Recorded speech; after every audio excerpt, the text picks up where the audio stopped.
So, hello and welcome everyone. I am Roshan. Hope you all good. Today I'll discuss question number 5, which is what is constructor and write a program in C++ to find the area of the circle using constructor. And if you don't watch my previous video, then go to the description box where I pinned previous lectures link. So let's move on to the constructor. So what is constructor? So constructor is basically member function. Constructor जो होता है वो एक special type होता है member function का, whose name is same as class name, जिसका कि नेम जो होता है वो क्लास नेम के सेम क्लास नेम के जैसा ही होता है. लाइक सपोज दैट हमने एक क्लास क्रिएट किया है, हमने एक स्टूडेंट क्लास क्रिएट किया, क्लास स्टूडेंट.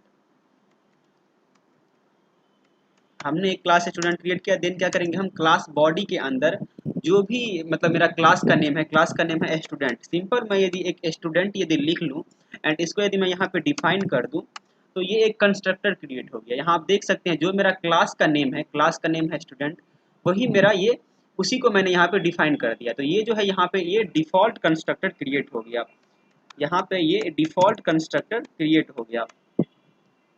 तो मेरे बेसिकली मेरे कहने का मतलब ये था कि क्लास नेम जो होता है सेम होता है कंस्ट्रक्टर नेम जैसा. मतलब जो भी मेरा क्लास का नेम है उसको यदि मैं क्लास बॉडी के अंदर यदि डिफाइन कर दूँ तो वो कंस्ट्रक्टर कहलाता है. And in C++ constructor is automatically created when object is called. और C++ में क्या होता है कि कंस्ट्रक्टर ऑटोमेटिकली क्रिएट होता है. कब क्रिएट होता है? जब भी हम ऑब्जेक्ट क्रिएट करते हैं, मतलब जब भी हम ऑब्जेक्ट बनाते हैं.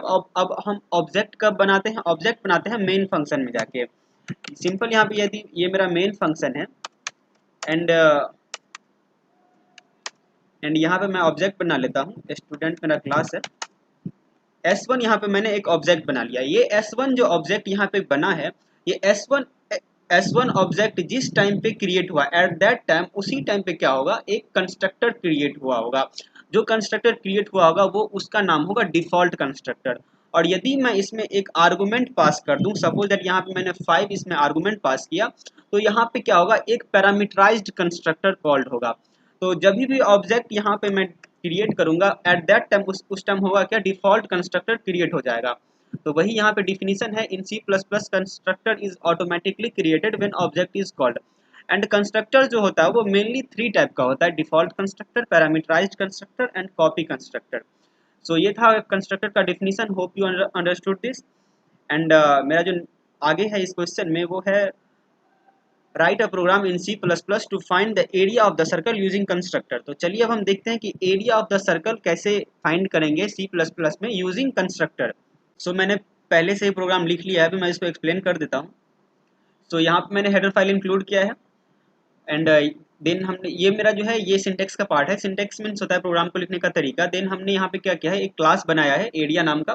देन हमने यहाँ पे प्राइवेट फंक्शन लिया है, पब्लिक फंक्शन लिया है. प्राइवेट में हमने फ्लोट रेडियस यहाँ पे लिखा है. मतलब फ्लोट जो है वो मेरा डेटा टाइप है एंड रेडियस जो है वो मेरा वेरिएबल है. यहाँ पे मैंने फ्लोट टाइप का इसलिए रेडियस लिया है बिकॉज हम मेरा जो आउटपुट आने वाला है एरिया का वो जरूरी नहीं है कि वो इंटीजर वैल्यू ही आने वाला है. वो जो होता है वो डेसिमल वैल्यू भी दे सकता है. That's why here I am using float data type. And then हमने यहाँ पे पब्लिक फंक्शन में एरिया जो है एरिया इंट आर लिखा. यहाँ पे क्या किया हमने, यहाँ पे पैरामीटराइज्ड कंस्ट्रक्टर बनाया है. सो पहले मैं मेन फंक्शन पे आता हूँ. यहाँ पे मैंने क्या किया है, ये मेरा क्लास का नेम है एरिया एंड देन यहाँ पे हमने पैरामीटराइज्ड कंस्ट्रक्टर क्रिएट किया. यहाँ पे ये ऑब्जेक्ट बना हुआ है. एंड मैंने आपको पहले यहाँ पे बताया था कि जब भी ऑब्जेक्ट बनता है एट दैट टाइम होता क्या है, वहाँ पे एक कंस्ट्रक्टर क्रिएट होता है. यदि यहाँ पे हम आर्गुमेंट यदि पास नहीं कर रहे हैं तो डिफ़ॉल्ट कंस्ट्रक्टर क्रिएट होगा, और यदि यहाँ पे हम आर्गुमेंट पास कर रहे हैं तो वहाँ पे क्या होगा, वो पैरामीटराइज्ड कंस्ट्रक्टर को कॉल करेगा. सो सिंपल यहाँ पे हमने ऑब्जेक्ट क्रिएट किया है, देन यहाँ पे हमने 5 इसमें आर्गुमेंट पास किया है. तो हो क्या रहा है, यहाँ पे पैरामीटराइज्ड कंस्ट्रक्टर जो है वो क्रिएट हो रहा है. तो पैरामीटराइज्ड कंस्ट्रक्टर ये मेन फंक्शन में कॉल हुआ पैरामीटराइज्ड कंस्ट्रक्टर. देन वो क्या करेगा, वो इस क्लास बॉडी के अंदर देखेगा कि इसमें पैरामीटराइज्ड कंस्ट्रक्टर कहाँ बना हुआ है. तो वो क्या करेगा, वो चेक करेगा पैरामीटराइज्ड कंस्ट्रक्टर कहाँ है, वो तो कहाँ है. तो उसको सिंपल यहाँ पे पैरामीटराइज्ड कंस्ट्रक्टर यहाँ पे उसको मिल गया. देन यहाँ पे हमने इसमें आर्गुमेंट 5 पास किया, तो वो होगा क्या, वो आर में जाके असाइन होगा. देन हम क्या कर रहे हैं, रेडियस में जो है वो हम रेडियस में असाइन कर रहे हैं आर को, बिकॉज ये प्राइवेट हमने यहाँ पे रेडियस को बनाया है. रेडियस को हमने यहाँ पे प्राइवेट बनाया, तो प्राइवेट को आप जानते हैं कि उसको डायरेक्ट एक्सेस नहीं कर सकते, उसको हमको पब्लिक बना के एक्सेस करना पड़ता है। उसको या तो हम सेटर या गेटर बनाते हैं उसके लिए, या फिर हम कंस्ट्रक्टर यूज़ करते हैं उसमें कोई भी वैल्यू असाइन करने के लिए। तो यहाँ पे हमने पैरामीटराइज्ड कंस्ट्रक्टर का यूज़ किया है रेडियस में वैल्यू असाइन करने के लिए। तो हमने यहाँ पे क्या किया है, यहाँ पे आर्गुमेंट 5 लिया जो कि इस आर में असाइन हुआ, देन क्या किया हम आर को असाइन करवा दिए रेडियस में। तो आर में जो 5 हमने वहाँ पे इनपुट किया वो हुआ क्या, वो 5 असाइन हो गया रेडियस में, अभी जो है वो रेडियस में 5 आ चुका है। देन आपको सिंपल यहाँ पे मैंने क्या किया, देन यहाँ पे मैंने एक फंक्शन बनाया है वॉइड डेटा टाइप का। यहाँ वॉइड इसलिए हमने यहाँ पे वॉइड कीवर्ड का यूज हमने यहाँ पे इसलिए किया है क्योंकि वॉइड कीवर्ड का मतलब होता है कोई भी डेटा, कोई कुछ भी वैल्यू रिटर्न नहीं करना। जब भी हमको कुछ भी वैल्यू रिटर्न नहीं करना रहता तभी हम यहाँ पे वॉइड कीवर्ड का यूज करते हैं। यहाँ पे हमने सिंपल कैलकुलेट एरिया टाइप का एक फंक्शन यहाँ पे क्रिएट कर लिया है, और एंड देन सिंपल आप सी लैंग्वेज में जिस तरह से एरिया फाइंड करते थे उसी तरह से आपको सिंपल एरिया फाइंड कर लेना है। आपको क्या करना है, सिंपल एक वेरिएबल डिक्लेयर कर लेना है एरिया। देन पाई में हमने यहाँ पे पहले से ही असाइन करवा दिया है 3.14 ताकि उसको आगे हम यूज कर सके। एंड देन एरिया को जो एरिया का जो फॉर्मूला है होता है area equals pi R square, pi into radius into radius. तो सिंपल हमने यहाँ पे फॉर्मूला लिख लिया है मैथमेटिक्स का। एंड देन हमने क्या किया, यहाँ पे एरिया को प्रिंट करवा दिया है। तो बेसिकली हुआ क्या, यहाँ पे पहले मेन फंक्शन में जब ये देखा कि यहाँ पे एक ऑब्जेक्ट बना है, देन हमने इसमें आर्गुमेंट 5 पास किया है, तो हुआ क्या, वो पैरामीटराइज्ड कंस्ट्रक्टर क्रिएट कर लिया। देन पैरामीटराइज्ड कंस्ट्रक्टर क्रिएट हुआ, वहाँ पे हमने 5 आर्गुमेंट पास किया तो वो आर में जाके असाइन हुआ। देन आर को हमने रेडियस में असाइन करवा दिया। देन ये खत्म हो गया, इसका काम खत्म हो गया। उसके बाद क्या चला, उसके बाद हमने ऑब्जेक्ट डॉट कैल एरिया मतलब ऑब्जेक्ट डॉट करके यहाँ पे हमने इस कैलकुलेट एरिया को कॉल किया।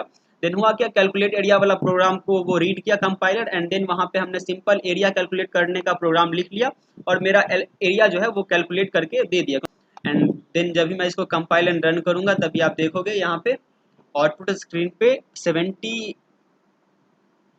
78.5 जो है वो मेरा एरिया कैलकुलेट होके आ चुका है। यदि यहाँ पे मैं रेडियस में चेंज करूँ, क्योंकि पाई का वैल्यू तो कंपलसरी है, पाई का वैल्यू तो वही रहने वाला 3.14, मैं क्या कर सकता हूँ, मैं चेंज कर सकता हूँ सिर्फ रेडियस में। यहाँ पे मैंने यदि 7 ले लिया इनपुट, 7.3 ले लेता हूँ इनपुट, तो यहाँ आप देख पाओगे यहाँ जो है एरिया जो है वो अलग आएगा।